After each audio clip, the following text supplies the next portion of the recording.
I'm Diana Falzone for Tech Take. As the holiday season officially kicks off, many Americans will be on the web connecting to friends and family and shopping online.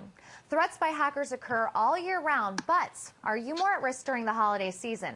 CEO of CyberSponse, Joe Loomis, joins us. Welcome, Joe. Hey there. So are we more at risk for online hacks during the holiday season?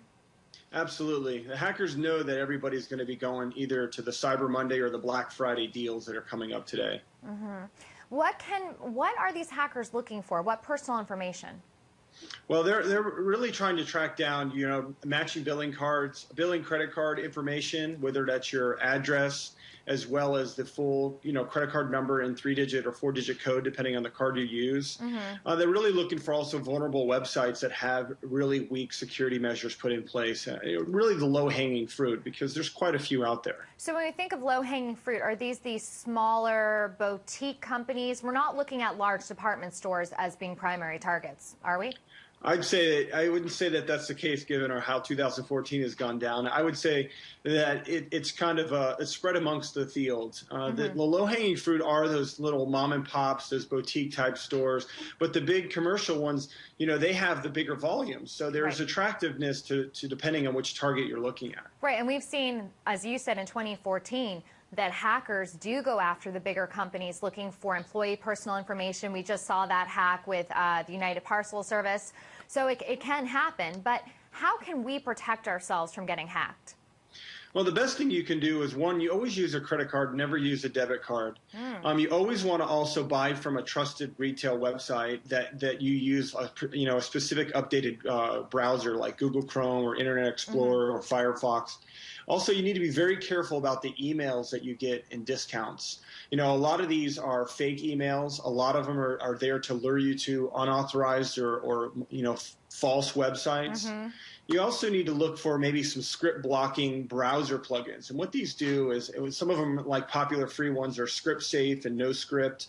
What these do is they block scripts from taking place behind the scenes. So as you're typing in your credit card information or your billing address, it actually could be secretly recording that. And these are run by scripts. Wow. There's password tools like LastPass and 1Password that are pretty popular in the market today. Those are there to design so that you don't, believe it or not, even LastPass fills in your information. So if there's ever any key logging information or any kind of malware, LastPass will actually fill in all your information for you without requiring any keystrokes.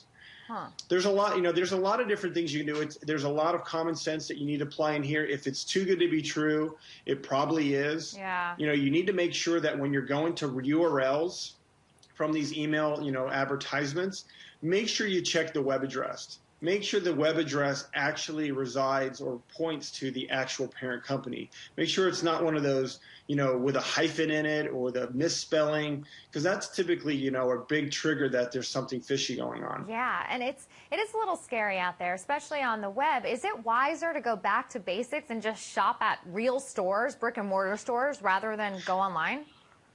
If you're not familiar with the dangers of the internet, it definitely would be wiser to go to in-person and real, physical merchants. The issue is that if, the convenience factor has always been outweighing security. It's always made everybody feel, hey, it's much more easier to do it this way, but it doesn't necessarily mean it's more safe. And so it really depends on your confidence level in the ability to, pick out the bad person in the bad website. It's just like, crossing the street or being in a bad neighborhood. Not to walk down a dark alley at night. Well, it's the same kind of common sense that you need to apply with browsing with the web. Right. So if it doesn't feel right, it isn't right, don't click on it.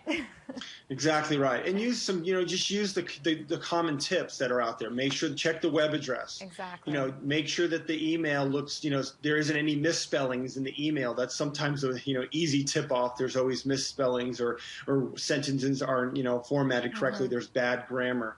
Use common sense. And if you're not familiar, you can easily even Google, how to shop safe online. I mean, there are plenty of articles and forward thought leaders out there that can help us do this. And thank you so much for joining us today, Joe. You're welcome. Take care. Have a good day. Thanks, you too. And for those tips that Joe was speaking about on how to protect yourself from cyber attacks this holiday, visit Joe's website, www.cybersponse.com. I'm Diana Felzone. Thanks for watching.